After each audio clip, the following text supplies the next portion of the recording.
Haleluya, haleluya. Shalom, saudaraku kasih Tuhan. Saudaraku, Alkitab mencatat bahwa pada suatu hari setelah menyelesaikan pelayanannya di Gerasa, yaitu menyembuhkan orang gila yang dikuasai oleh legion, maka Tuhan Yesus pun menyeberang kembali menuju ke Kapernaum. Saudaraku kekasih, setibanya di sana, ketika Tuhan Yesus sedang berbicara kepada orang banyak, maka datanglah seorang imam, kepala rumah ibadah, bernama Yairus. Yairus meminta agar Yesus datang ke rumahnya untuk menolong anaknya perempuan yang baru saja meninggal. Sebagaimana dicatat di dalam Injil Matius 9 ayat 18 yang mengatakan begini. Sementara Yesus berbicara demikian kepada mereka, datanglah seorang kepala rumah ibadah, lalu menyembah dia dan berkata, "Anakku perempuan baru saja meninggal, tetapi datanglah dan letakkanlah tanganmu atasnya, maka ia akan hidup." Kasih Tuhan. Kemudian Yesus pun pergi menuju ke rumah sang kepala rumah ibadah itu. Kekasih Tuhan, saat dalam perjalanan menuju ke rumah Yairus, ada seorang perempuan yang sedang sakit pendarahan sudah 12 tahun lamanya. Perempuan itu sudah berulang kali pergi berobat agar bisa sembuh.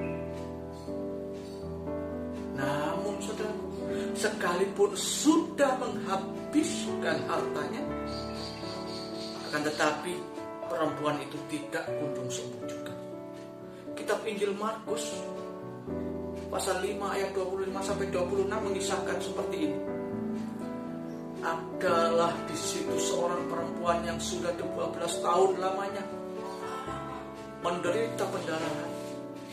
Ia telah berulang-ulang diobati oleh berbagai tabib, sehingga telah dihabiskannya semua yang ada padanya. Namun sama sekali tidak ada faedahnya, malah sebaliknya keadaannya makin memburuk. Saudaraku yang dikasihi Tuhan, kemudian perempuan itu datang dan mendekat kepada Yesus, seraya berkata dalam hatinya, "Asal ku jamah saja jubahnya, aku akan sembuh." Seperti katakan Matius 9 ayat 20 sampai 21. Ketika Tuhan Yesus mengetahui ada seorang yang datang kepadanya, maka ia berkata, "Anakku, imanmu menyelamatkanmu." Dan saat itu juga sembuhlah sakitnya. Kekasih Tuhan,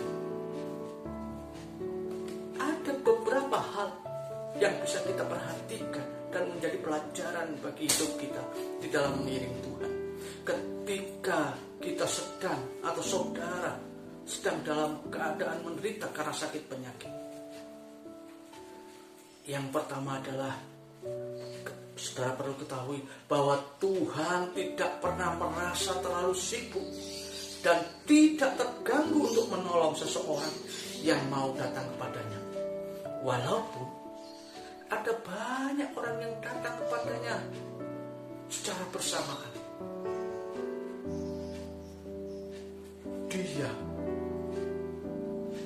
Tuhan tidak pernah mengabaikan yang lainnya.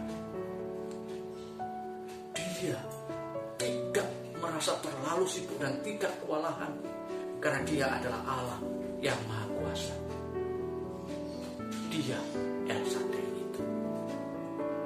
Yang kedua, yang saudara boleh perhatikan, bahwa bagi Tuhan Yesus tidak ada hal yang sulit, tidak ada sakit penyakit yang terlalu parah untuk bisa disembuhkan dan diselesaikan oleh Tuhan.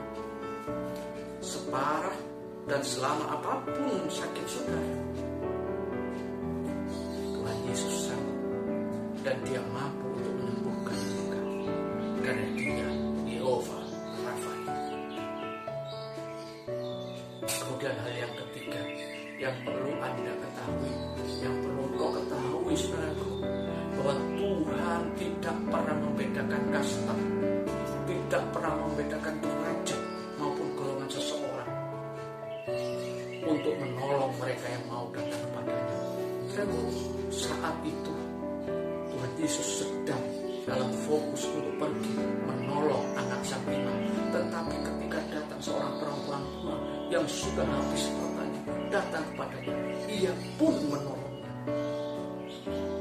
Karena itu kekasih Tuhan,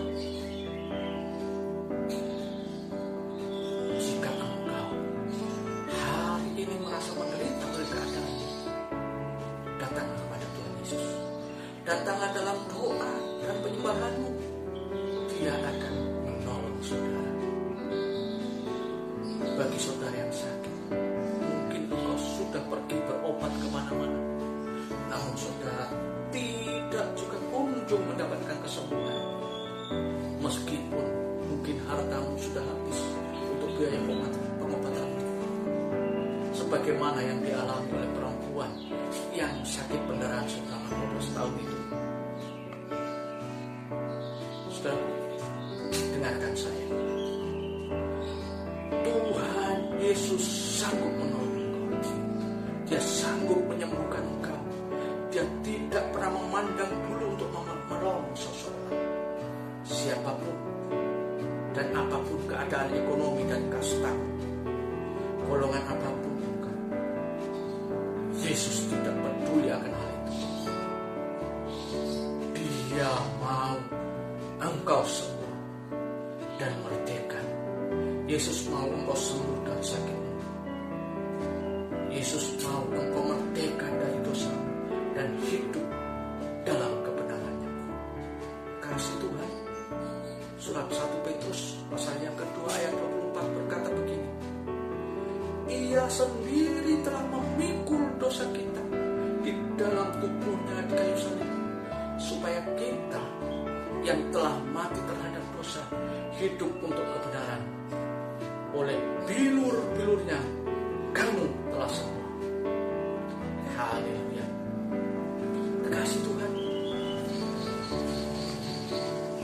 engkau yang mau disembuhkan dan engkau yang mau dibebaskan dari penderitaan, mari hari ini datang pada Tuhan dan mari berdoa dengan saya. Saya mau berdoa buat saudara, dan karena itu buka hati, buka kedua tangan saudara dan tirukan saya. Tuhan Yesus, saya datang kepadamu. Saya orang yang kotor dan berdosa. Tuhan, saya mau Tuhan mengampuni dosa dan pelanggaran saya. Sucikan dan layakkan saya untuk menerima Engkau, Tuhan. Sekarang ya Tuhan, saya mengundang Engkau masuk dalam hatiku. Berkuasalah ya Tuhan atas seluruh hidupku, dan jadilah Engkau sebagai Tuhan dan Juru Selamat pribadiku. Terima kasih ya Tuhan Yesus. Haleluya. Saudaraku, kekasih Tuhan, mari sekarang taruh tangan kanan pada bagian tubuhmu yang sakit. Saya mau berdoa buat saudara. Taruh tangan kanan di bagian tubuhmu yang sakit. Tuhan Yesus, Engkau Allah yang hidup, Engkau Allah yang hebat, luar biasa Engkau ya Tuhan. Tuhan, tidak ada yang sulit dan tidak ada yang mustahil bagimu.